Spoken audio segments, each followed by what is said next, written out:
I'd like to call the meeting to order and just thank everybody for being here and for your participation this year and for your input tonight on the 2023 event. So can we do a roll call of members, please? Commissioner Wilson. Here. Commissioner Helfrey. Here. Commissioner Jailing. Here. Commissioner Hudson. Here. Commissioner Coleman. Here. Commissioner Ferris. Commissioner Siebert. Here. Council Liaison Garitano. And myself. Thank you. Moving on to the approval of the minutes. I hope everybody had a chance to look at the minutes. I'd like to see if we could get a motion to approve the minutes.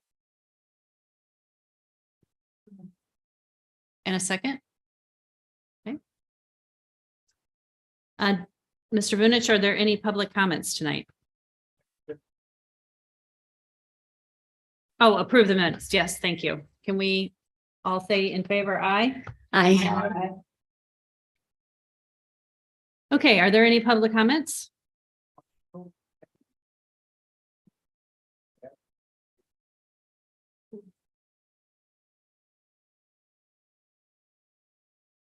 Okay. We have permission to move on to the next point. And that will be the discussion of the 22 Celebrate Wildwood event and reviewing the revised budget for 2023.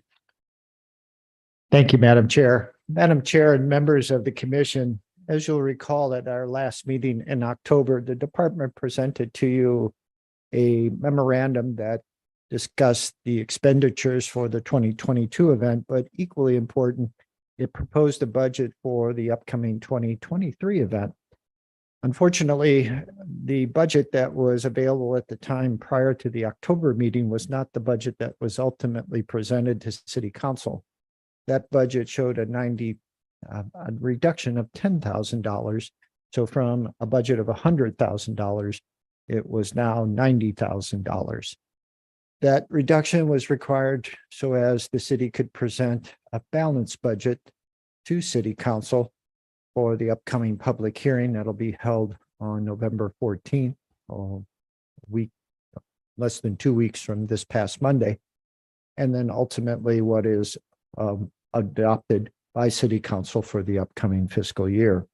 So tonight, the department is representing the budget that's being proposed for 2023, and that amount is $90,000. I did add a footnote to the memorandum that there is also on the part of the City Council an expectation that will increase revenues from approximately $15,000 to $30,000 in 2023. There is a memorandum on some options to accomplish that a little later on the agenda, but tonight, the department is respectfully requesting the endorsement by motion, second, and vote of the amount of $90,000. Thank you.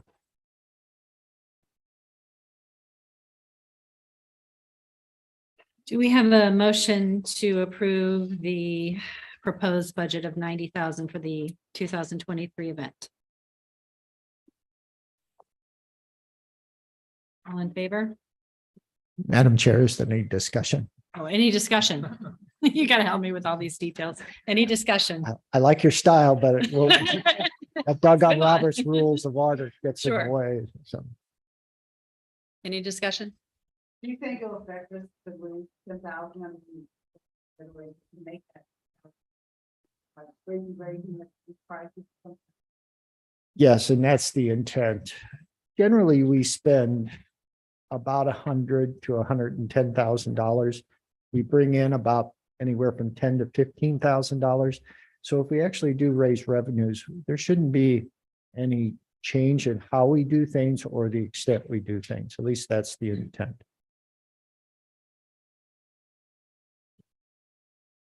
So Joe, I have a question for you about this $90,000 budget. So that makes the budget basically flat for the last 5 years, going on 6 years.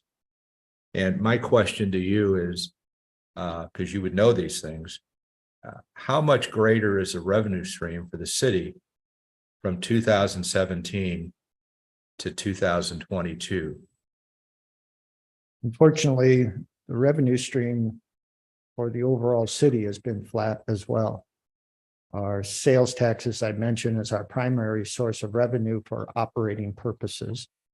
And for the most part, over that same now approximately 5-year period, we've seen just minimal growth in sales tax. And the rationale is obviously we've had COVID-19 and people switched from brick and mortar stores, so to speak, and went to the internet, and we don't receive any sales tax from internet sales. And so that's why it's flat. It's not a dire situation. It's still a good amount. It's in the millions of dollars, but it's flat as well. And that's why a lot of the budgets, not only the Department of Planning and Parks, but Public Works, Administration, Court have all seen just nominal growth in their budgets to accommodate what has been low now to high inflation. And this year, just in terms of the police contract, through a lot of negotiation, the increase in the police contract is only 3%. And we know that's below what inflation is already doing to that budget number.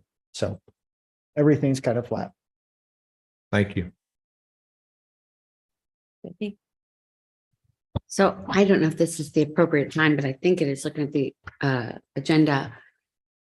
I want to make sure I understood. You said that we have to raise revenues from 10,000 to 30,000.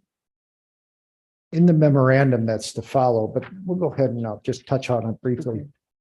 Over the years, we've averaged anywhere from about $10,000 to $15,000. This year, we were closer to $15,000 in terms of the revenues that were raised through the boosts, the sponsorships, et cetera.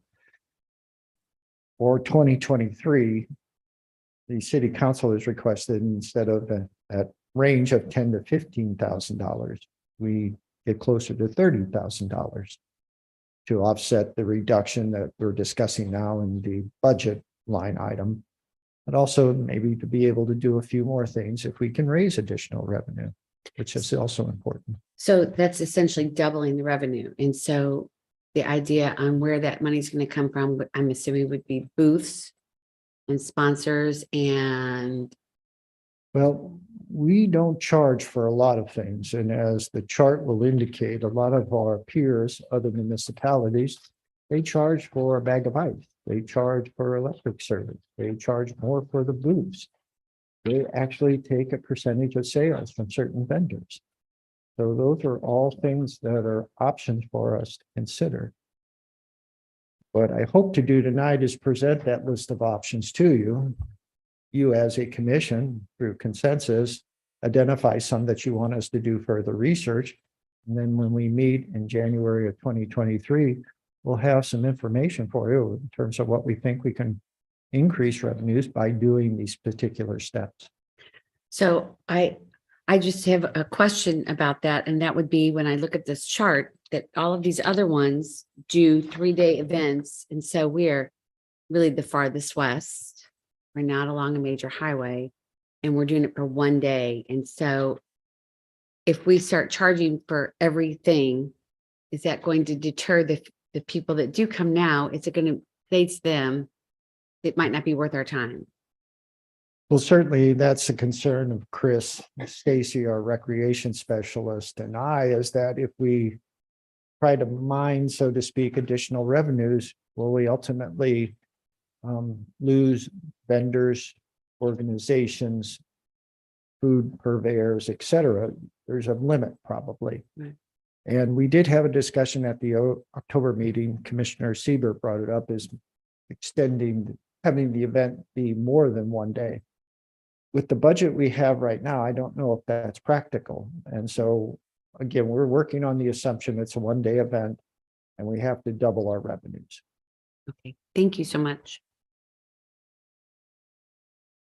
With those increased revenues, can those go back to the event itself, or does it go? Yes. So although the spreadsheet, so to speak, doesn't, you won't see a report from me saying our budget now is not $90,000, but $120,000. but those are keyed, those revenues are keyed to the event. And so that's what I use to basically offset whatever amount we go above $90,000 in 2023. Any other comment? Do we have approval to approve the budget for 2023 at $90,000 for the event? All All those in in favor?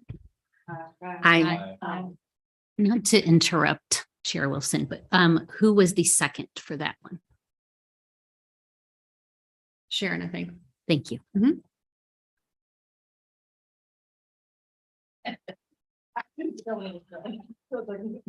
So do we want to now go into the revenue options in more detail? Yes, if you don't Okay. mind. Sure. You're fine. It was a great segue into this. So as I just mentioned, Madam Chair and members of the commission, I think for the type of event we have and the limited commercial base that is somewhat Wildwood, we don't have a lot of major anchors. We don't have long commercial strips with a lot of businesses. I think over the years, we've been fairly successful in developing revenues. Again, anywhere from certain years, the $10,000 to about $11,000 to up to $15,000. And when Meridian, the original Meridian, was our hauler, that particular company gave $10,000. And I think we were as high at one point as almost $20,000 one year due to that donation. Obviously, the request of City Council, this commission, and the Department of Planning and Parks is to see if we can increase that amount to $30,000. And to achieve that, the department, meaning in this particular instance, Kristen, Stacy, and I talked through some options. And as part of that, you all requested some comparison. So we did contact other municipalities that offer similar annual events. As was mentioned by Commissioner Helfrey, most of those are 3-day events. The only one that was not is the City of Valley Park, and they did not respond to our contact and provide any information. So we're a little bit in the dark there. But as you can see, regardless if it's a day event or a 2 or 3-day event, all of our peers, other cities, charge more. And so how do we address that? And so there's a list that was provided of approximately 10 items. First and foremost, we just increase fees across the board to all the participants, that meaning the businesses that have booths, the vendors that have booths, as food purveyor, the beverage purveyors, et cetera. We increased the cost of tent rentals, and which include a table and chair, and we have to rent the table and chairs for the booth. So there is a cost associated with them. Adjust sponsorship levels from current amounts. We did that last year. We expanded the number of sponsorship levels. We went a little higher and we went a little lower. And then I think 2 years prior to that, we increased almost across the board. Allow the sale of sponsorship banners to non-Wildwood businesses. We generally only ask our Wildwood businesses to participate in the sponsorship opportunities. And that's why, as Mr. Siebert so acutely noticed, we have a lot of businesses in replacing some of our crafters and artists and et cetera, but that's because they've purchased sponsorships, and as part of the higher level sponsorships in terms of cost, they get a tent. And that's part of the perk, so to speak. A lot of smaller events, they hold auctions. So they go around to local businesses, they create the baskets. Pond Athletic Association does a lot of this, the Lions Club. And so we get sponsorship baskets and we auction them off at the event to raise funds for the event. One of the things that I think we need to do and do much better is solicit donations from the Wildwood contracting and consulting community. If you're not aware, we spend hundreds of thousands of dollars, if not millions of dollars, with contractors and consultants over any given year. on projects relating for resurfacing of our rural roadways to designs for our hardcourt area we're proposing in Community Park. This year, we received $0 from them except one. Dave Fick Supply Services, purchased a sponsorship. And so I think, well, from my perspective, we could get the additional $15,000 from them alone. And in our 20th anniversary, we actually went out to the contracting community and twisted some arms, so to speak, and some responded, most didn't. But I think it's almost without saying, they need to reciprocate. We get a service from them. I'm not saying we don't. That's certainly $1,000 to an event that celebrates the community that's giving you quite a bit of work. Seems reasonable. And I say that knowing we're YouTube live and recording.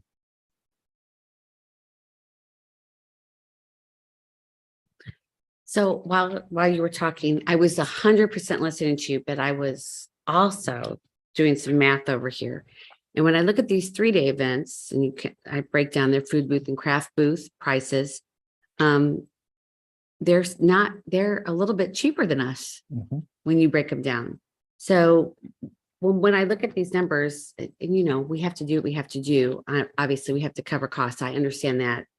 But I guess my suggestion or my hope would be that we can raise one price instead of nickel and dime people to death. I think that it's nice to say, would you like a bag of ice? Or, those little things like that, and provide them a tent. Obviously, it's September. They really should be provided a tent. But I look at the craft booths and I see we charge $50 a day, and Manchester works out to about $50 a day. Baldwin works out to about $92. So I think that there's room to do all that, but I think it needs to be put as a package. I also would like to say that I think it's a fantastic idea that we allow sponsorship banners for outside of Wildwood, because we butt up against all these other wonderful communities. And, we cross business. I shop in Chesterfield and Ellisville, and I'm sure that those people come out here. And so I think that would be a nice way to open it up. I like the idea of the auction baskets. I think that's fantastic. Just about every fundraiser I've ever been to has had auction baskets. And the last thing I would say is, I mentioned it a couple years ago, and I still think it would be a great idea. We have a lot of nurseries in Wildwood, specifically just in Wildwood. And it would be nice if we approach them with some sort of idea to get them involved. Fall is just another season to decorate. And I think that if we said, here's your street corner, decorate it, and, invite them to be part of it, maybe that could be an auction basket. If you win this street corner, you get to take home all the plants that are on that street corner. So those are my brilliant ideas. Thank you. Well, Chris and I were talking, Madam Chair, with your permission. Chris and I were talking before the meeting. We have a new economic development manager. It's a gentleman named Tom Lee. He is the one that kind of went out and fostered Pasiglia to participate. And as you know, they had a nice display as an anchor on the one end of Main Street as people came into the event grounds. And so certainly with Mr. Lee's support, and that's what we were hoping. He's done well introducing himself to the businesses, getting a rapport with each of them. So we're going to depend on him to help us. And I like that idea. You decorate a corner if you win the auction, or if you win the drawing that you purchase a ticket for. You get to take the plants home, or Pasiglia or Zick or whoever will actually bring them to your house and plant them, or something like that. So, I'm sorry. No, go ahead. Microphone, The only one that- microphone, please. Oh. They can't hear you. Is It's for the Pasiglia's recording. the only one that participates, This year, yes. but Yes. others have too? Doug Zick has participated in the past. Okay. Like a lot of businesses, I've been told that a lot of the nurseries are struggling with the low employee numbers. And so instead of being able to participate, they manage the business. That's why a lot of them aren't Can't. here. Hopefully that'll change in 2023 as we hopefully move further away from the pandemic and all of the other stuff. Joe, Yes, sir. to follow on what Vicky said, it's been my experience in life that the path of least resistance is usually not the best path. And, many of these crafters and even the food booths are mom and pop operations. And, they're probably least able to absorb any cost increases. And they're probably the best candidates to leave the celebration. So if we're going to try to do something in terms of revenue enhancement, I think we need to go, it's a personal opinion, I think we need to go where the money is. And your point, I think, was a perfect example of that. You've got a number of people that participate with Wildwood in terms of being vendors, not vendors, but doing business with Wildwood in various capacities, more able to afford contributions. And so what I would suggest as a commission is we suggest that certain things are off limits for increase. And what I would suggest would be the craft booths and the food booths being off limits. First of all, as I said, these people are probably least able to afford and probably the first to not participate. And there seems to be other avenues where there's more money and there's more opportunity.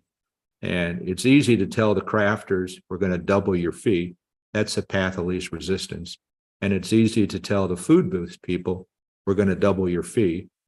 Okay. But I don't think that that's what we should do as a community. We should try to find those that haven't participated or participated in a manner that we think is appropriate and pursue those. And we apparently now have a new member of the staff, and he probably has techniques that could be utilized to do just that. Certainly. Thanks for your comment. I also think it's how you approach the contractors, being in the nonprofit world for quite a bit. If you say to someone, would you be our ICE sponsor, and give them a set amount, and then we put a sign up at the ICE thing with that contractor's name on it? Or if you ask someone, will you sponsor the fireworks? And you have specific things. Don't just ask for a donation, but ask them, will you be the sponsor, and we will recognize you at this thing. That's how we get things done in the charity world. To me, this is a big charity, but but I think if you do it that way, I think you get you get a better response when you have exact amounts and say, would you do this? Would you do that? So I think we can break it down into things we need and try and get the money that way also. Well, there are a lot of opportunities for something akin to that. And I like the suggestion. I don't know if the commission does, but certainly that goes in line with one of them. Years ago, we used to have a partner, St. Louis Home Fires, as part of the barbecue bash. We shared naming rights. There's a lot of things that Frank Schmier, the owner of the business, did to offset our cost. And as years went by, more of the cost was shifted toward him and less toward the city. But he had some naming rights and had some control over some of the other venue options. So I like that idea of, I don't particularly like the way I've described it, twisting an arm, but certainly if it works, if we can offer them, you'll be the ice sponsor, you'll be the electric sponsor, you'll be the main dining tent sponsor. That's all good as far as I'm concerned. What are our current sponsorship levels? On the low end, I think it's $100, which gets you just in the brochure and some acknowledgements. And then we went up to 2,000 this year, as I recall. And that got you pretty much everything from the acknowledgements in the brochure to the banners on the clock tower, and then special recognition, things along those lines. although I don't think we had any $2,000 sponsors other than the in-kind that was a component of the West News magazine. Yep. Thanks. So again, just a couple more and then I'll conclude and we can get back to, but also some of the other cities also take a percentage of the sales. For example, we have Pond Athletic as the beer and beer sales. We let them keep all of the proceeds from the beer sales because it's a fundraiser for them and they're a good organization. Obviously, that's been in this area since 1964. But certainly we could ask for a percentage of those sales. Others do. We've also talked about just creating a one-time fee for the kids to basically enter into the children's play area. So you have a band, you pay $5, let's say, you get a band on your wrist and you can go in there and you have unlimited access the entire day, like we do now, but at no charge. And then the other is one that's been talked about in the past, but never really pursued, is carnival rides. They're expensive, and most cities like Eureka, they take a percentage of the ticket sales for the carnival rides, and it raises a lot of fun. I don't know if we have space for that in our current venue. Eventually, with 6 acres over at Village Green, we will, but I'm not 100% sure it will work here. Those are some of the options. The complete list. Obviously, you've had an opportunity to review it. We've had some great suggestions. Other comments are always welcome. Just kind of we had a lot of things in Wildwood this year, all on the same date. St. Alban Rose picnic, the things went on at Lafayette for the bands. And I was just curious, did all of that happening on the same day affect our sales and our walkability? Did it help because everybody was already in the area, or did it hurt because people were otherwise occupied? Do we have any idea on that? And then I will tell you now that my personal opinion is I would be opposed to taking a percentage of sales from crafters and not-for-profits who were using their sales to earn money. So thank you. I didn't leave the venue ground, so I did not go up the St. Alban Road Parish and see if they had large crowds certain times when we didn't, or vice versa. I know the bands, the Battle of the Bands, obviously parents go to those, so they're there the day as long as the kids are participating. So that's just lost people that don't get the opportunity to attend unless it's in the evening at the concert. My suspicion is it does impact us. And at our last meeting, we talked about moving from that weekend in September to the last weekend in September, which usually is the first weekend in October. It may be like the September 30th, 1st and 2nd, that kind of scenario. We checked around and Eureka has their event on that first weekend in October. And theirs is a multi-day event. And we share a lot of the vendors I know with them as well. And we have a lot of crossover. So moving a little later, a week later, would probably have a greater impact, a greater negative impact. We moved to this weekend to avoid the hot weather, which seems to plague the Labor Day weekend and the weekend thereafter. And then if you move, like we did with the art festival, into the latter part of October, what we found is the evening hours at the art festival, it was chilly and the numbers dropped pretty dramatically. Just because it was not comfortable to be out and just, kind of strolling or having a cold beer or a glass of wine, that kind of thing. So it is, as Chris Stacy and I talked, it's really your call. If you want to move it, certainly. We've held off putting it out on any of the municipal calendars that we do, that city council adopts. We've been waiting to hear from you. Well, I would make a motion, if it's appropriate tonight, to say, to pick the date and stay the date, and then we could put it out there into the universe and let all of those other people know. And maybe that would help with their planning. I don't know. Well, since you're a parishioner at St. Alban Road Church, have they always held their? Okay.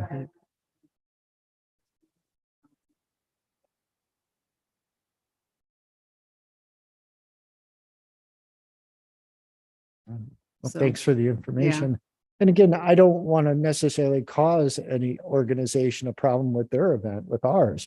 You know, it's just, I have a story. This coming weekend used to be the weekend we held our Route 66 5K. We started it almost a couple of years after the incorporation of the city. So it's been an event we've had for a long time. When we first started it, we used to get about 300 runners, walkers to attend it. When we moved it to this past Friday and put it down on Zombie Road, the last event we had out there, we had less than 100 people. And we were trying to figure out why. We were doing the same things. In fact, we were offering more, we thought. And the gentleman that does the race timing said, well, there's 16 other events this weekend, running events, walking events. And it's like, yeah, that would impact you. So I don't want to be in position, but there's just a limit. You know what the heat does? It kills the crowds. Yeah, and that kills the crowds and really kills the event. Yep. And we had good attendance this year, didn't we? Oh I my mean, gosh, this is the best year ever. Yeah, so it seems like this is a good weekend for us. Even, there's always going to be other events on the Yep. same date, as long as we don't have any major events like Eureka Days or something Yep. on the same. And the last thing I'll say about it, you know, when we did the barbecue bash, the weekend we have now is the weekend Frank Schmier basically said, I've got to have. And the reason why is he did research. He went back years and years and years and years and looked at weather. What was the weather like the weekend before, the weekend of the event, the weekend after? And without exception, he said, this is the best weekend rain-wise. It very seldom rain. So, So how would you like to go about identifying which initiatives we'd like you to look into more? Do we want to eliminate? How would you like to pursue on this? well, there's a couple of approaches that come to mind quickly. We can kind of just roll up our sleeves tonight and go through it. We've heard a few from all of you. But I guess the other approach would be, if you'd like to think about it, we'll go over the list, review the video of this portion of the meeting, which will be posted on our website, hear what others have said if you don't call. And then maybe by the next, maybe in 2 weeks from tonight, you email Chris, Stacy, or I, and you let us know what you're thinking, and then we'll put that list together, send it back out in an email to you saying, here's what we've heard, here's what we're going to research. If there's something we missed or something you want to add, great. But this is what we'll work on for January. So it's your choice. We can do it tonight, or we can give you a little time to think about it, add to it, subtract, whatever you choose. Anybody like to think about it more, or do you want to vote on it tonight? Vicky? I would make a motion that we think about it Okay. because I tend to act rashly. So I'll be an adult. We could think about it. That's my motion. But I would like to set the date. You can do that via motion and second and vote, and we would appreciate that because we're getting some pressure to get the dates on our municipal calendar and elsewhere. Okay, so I'll make a motion to think about it for everything except for the date, which I will make a motion to set.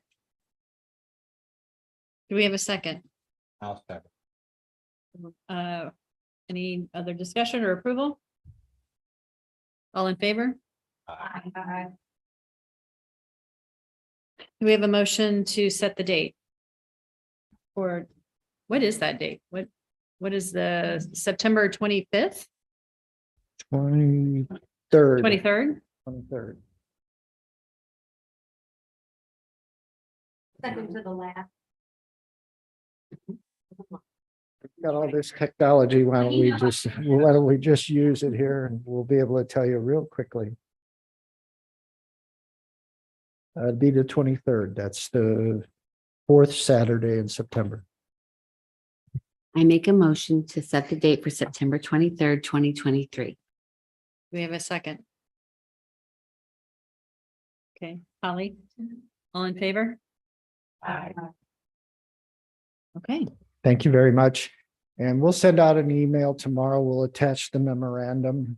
And we'll give you maybe a couple of weeks. Is that enough time to kind of ruminate on it all and let us know what you're thinking? Thank you. Good discussion and we appreciate it.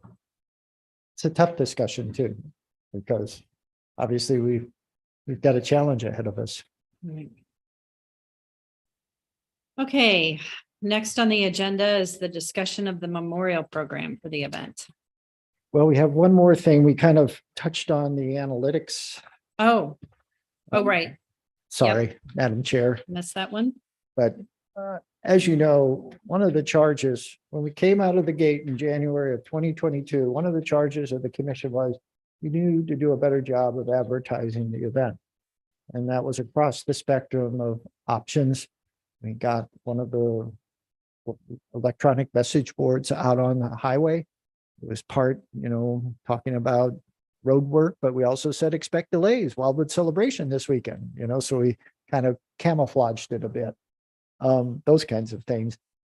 You all were very gracious and took many of the yard signs home with you and put them out. We know we saw them because the code enforcement officers were asking Chris and I about them. We take them down and said, absolutely not. They're government signs.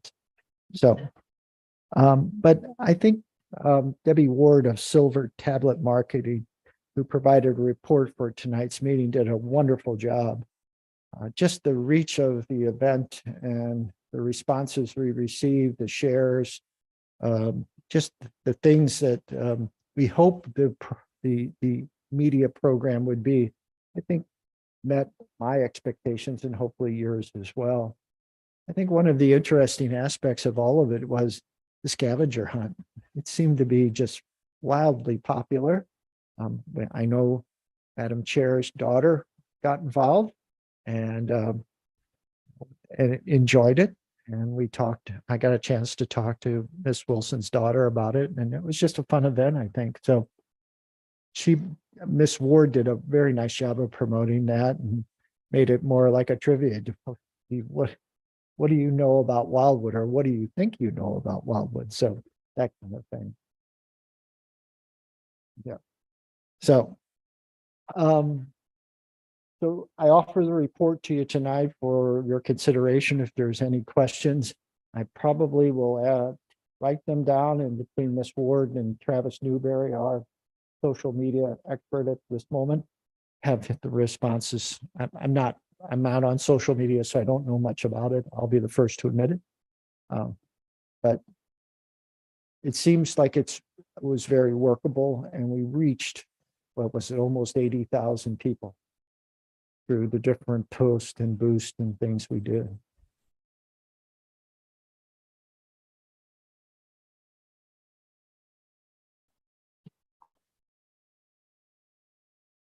Any questions or other discussion? And again, if there's any questions, then I'll be glad to forward them on to the experts so they can be answered. Do we have something like last year that we compare it to? We do. Okay, to know if we more hits on following and liking. And Great question. And we'll send out the I just, yeah, last year's report. We'll put it in an email I mean, with the if other you want a bigger information. Turnout, you might have bigger audience online. Yep. Thank you. That's a good suggestion. We'll do that tomorrow.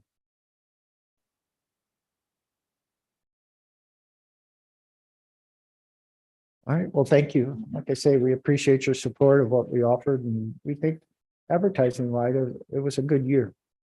Hopefully you agree. Okay, Now- are we ready for the memorial program? Yes. All right. So, Madam Chair and members of the commission, as you know, maybe a couple of meetings ago, wasn't last meeting, but we started talking about a memorial program, and what brought that memorial program into focus was the selection of Virgil Smith as our Grand Marshal for the parade, and then his untimely passing.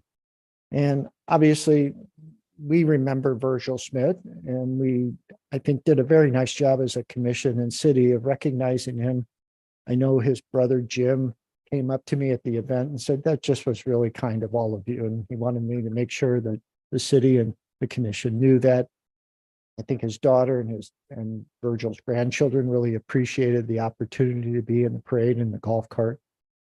But for the most part, as the months move forward, that probably will be not something that we'll remember. So I think the commission's desire is to look at individuals that have had a major role in the commission, in the event, and as part of this commission, and somehow memorialize that.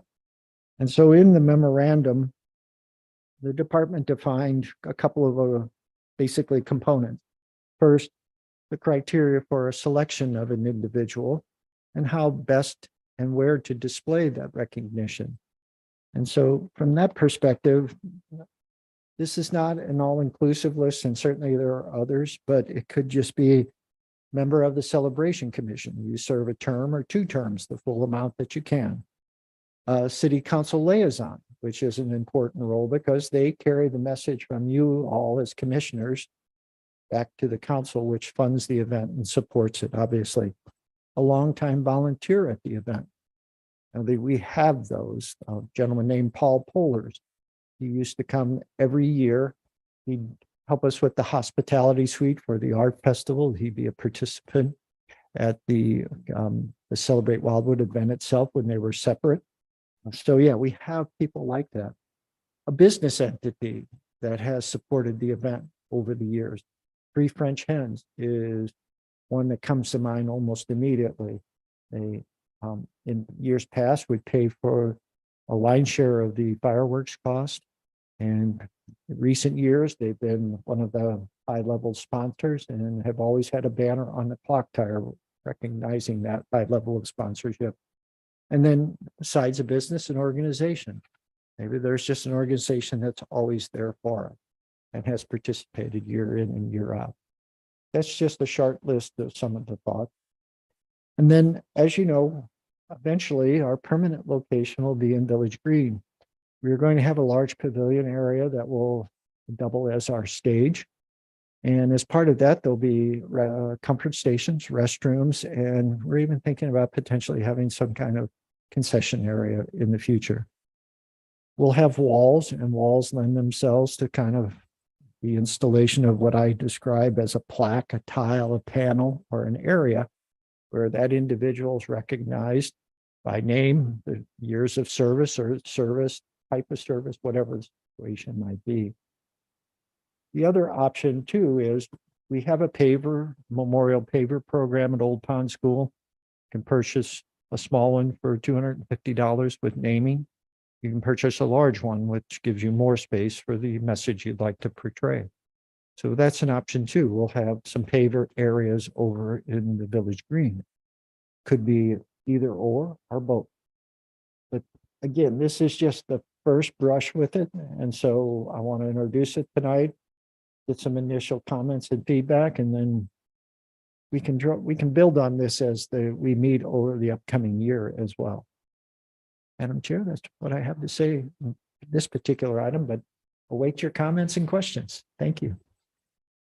I think it's a wonderful idea and initiative, and interested to hear what the rest of the commission has to say about it. Any thoughts? Vicki? So I have a question. I'm a bit confused. When we talked about picking a grand marshal, at that time, I thought we were talking about people who made a difference in the city of Wildwood, just as in general. And we named quite a variety of people. And then we together came back and said, well, we'd like to maybe narrow our choices down to people that fit these things. Is that something different than this? Because this is just limited to the Wildwood Celebrate Commission. And I don't think that should be that way. So help me understand. I appreciate your confusion. And so there's a couple of footnotes to all of this. With COVID now, more so in the rearview mirror than coming at us, we're going back to what we have in terms of a business appreciation award.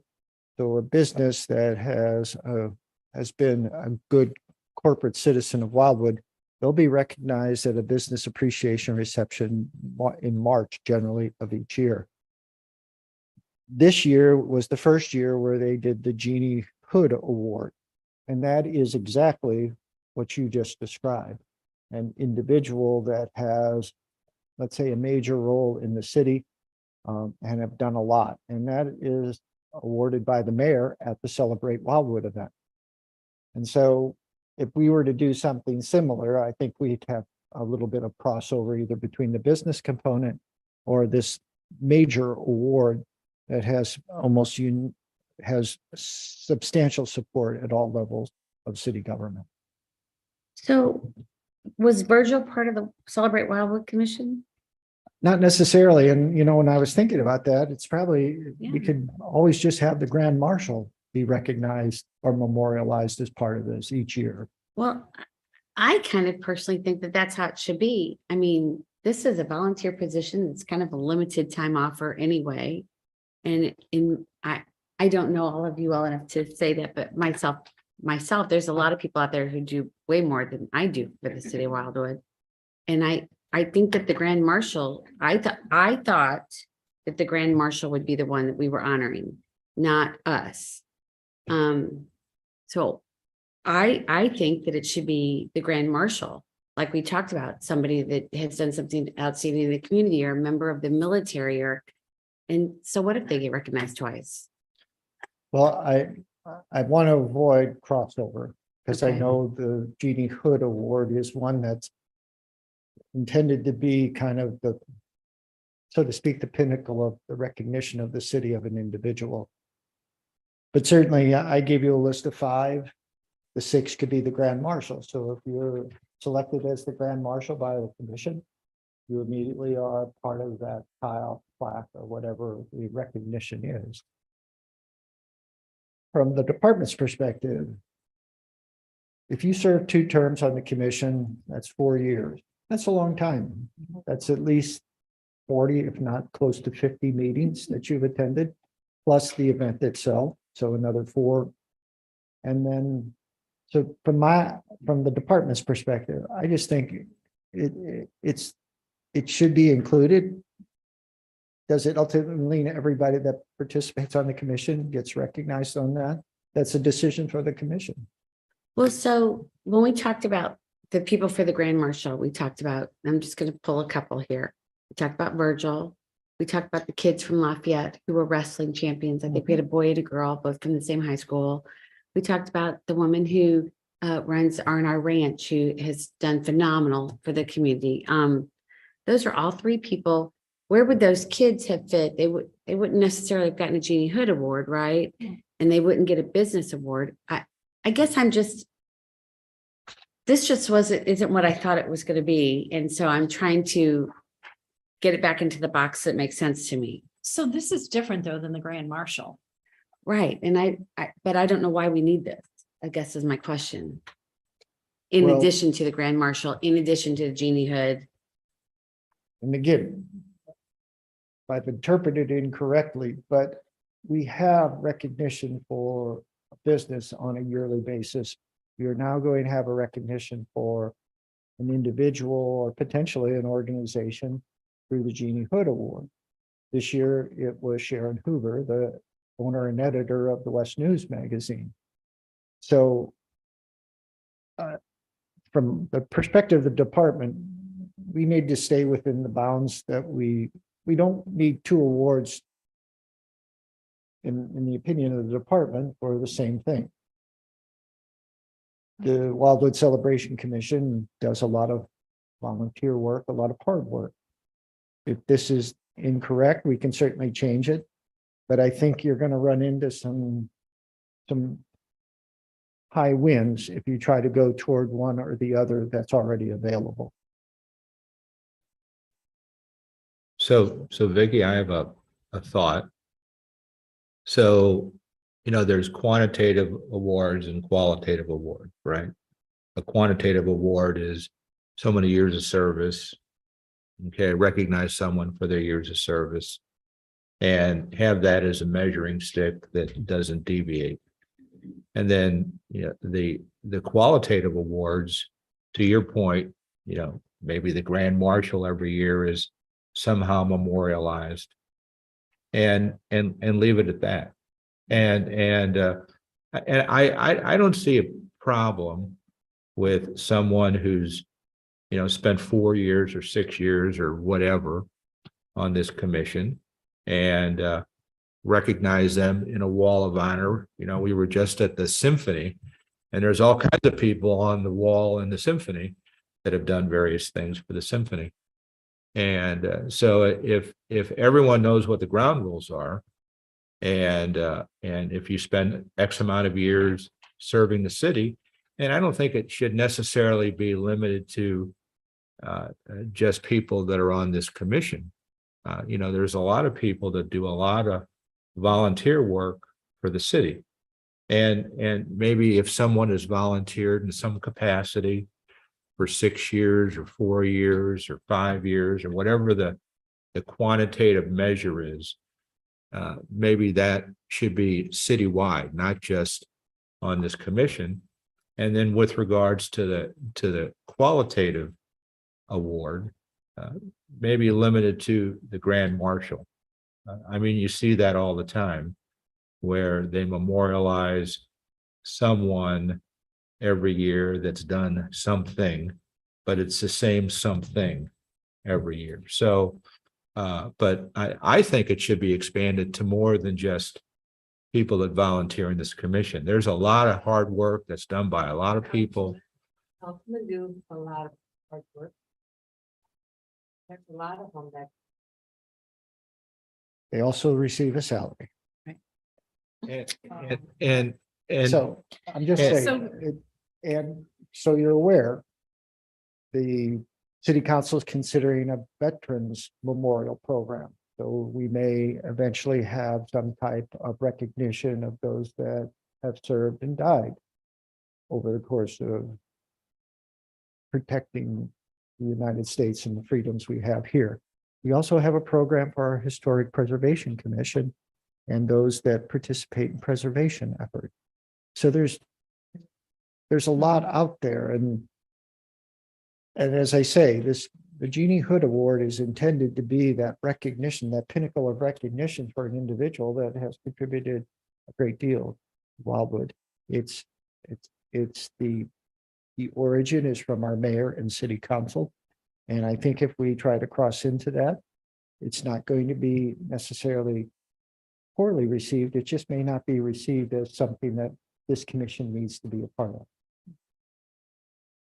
So my opinion is that it should be the grand marshal, whoever the grand marshal is, should be the person that gets a recognition. That's my opinion. I can't speak for anyone else.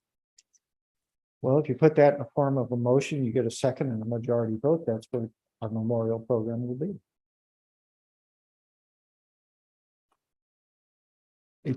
It's the commission's concept, it's the commission's decision.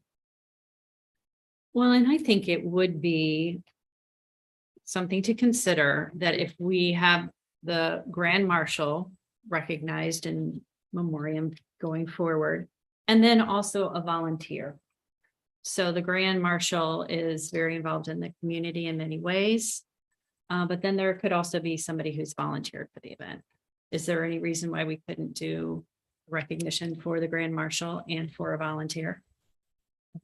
I think if you stay within the context of the event, I think you are on safe ground and will have the endorsement, I believe, of city council.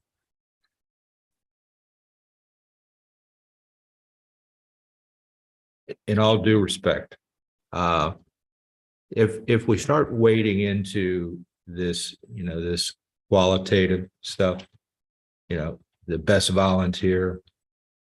For years of service, yeah. Well, I understand. So if I think we need to make it as quantitative as possible. Okay. This guy was the grand marshal. This woman was the grand marshal. Everyone knows that. That's why they got the award. Okay. This person has all these years of service as a volunteer. And that's why their name is on a plaque. Okay. If we venture into and I don't want to call it a popularity contest, but it could be could be construed as a popularity contest. That's a recipe for ill will and annoyance and hurts feeling. So if we're going to do something like this, I would agree with Vicky that the Grand Marshal at a minimum should be memorialized. But if we're going to expand this to recognize people that have put forth effort as a volunteer, that should be quantitative. So many years of service, and it doesn't necessarily need to be on this commission only. It could be on many things. Many people do many things over many years, and if somebody has volunteered for 6 years in various capacities, maybe that should be or 8 years or 10 years. Maybe that should be the floor for recognition. But I personally would stay away from any qualitative recognition for the reasons that Sharon mentioned, and I think others may have mentioned as well. Are we able to do recognition for volunteers outside of the event? Well, certainly the commission could offer that program. Again, anything that's done here will go to city council. They receive and file all of the memorandums eventually that are developed by the department for the commission, and the commission discusses. Again, that volunteer floor is probably the same floor that Ms. Hood's award is on. So again, I'm just emphasizing that we have historic preservation, we have the Jeannie Hood Award, we have the Business Appreciation Award. We're moving toward a veterans recognition, some type of monument to those that have served. And we're also doing a Hometown Heroes banner program that will kick off on Veterans Day, where we'll be displaying banners of service members, past and active. And so there's a lot of recognition going on. That's why I'm saying I just don't know how much crossover we can accommodate. I don't want to be a Scrooge, but so my question is, do we need this? If we're doing the Grand Marshal, do we need this? I mean, if you all feel that we do, then okay, but I don't know. Or could we table this and talk about it again in January and chew on it a little bit? I think that's a great idea, because the idea for the program came from Councilmember Garitano. And I he's think not he here. might so, be able yeah. to shed some light on his thoughts that I don't have available to me. I think the idea of just maybe postponing this till the January meeting and then taking it up again would be an excellent suggestion. Okay, then I'd like to make a motion to postpone this until January, please. All in favor? Okay. Thank you, and good discussion. Like I say, it's a worthy idea. It's just my job is to tell you we've got a lot of other recognitions going on out there, and some are at a much higher level than, let's say, I know about. So thank you. Okay, so we don't actually have a meeting in December, correct? That is correct. That's an error on my part. So yes, we usually take December off. So between Thanksgiving holiday and the end of the year, you have one less thing to put on your schedule. And we accomplish everything we needed to do this year, and then we'll hit the ground running in January. Very That's good. Pearl Harbor Day. Ah, December 7th is Pearl Yes. Harbor Day. day that'll live in infamy. So when is the next meeting date? January 5th, 4th. Next meeting date is January 4th, 2023. Okay. Do we have a motion to adjourn? Vicky, Second, Sharon. All in favor? Aye. All right. Thank you, everyone. Thank you. Thank you.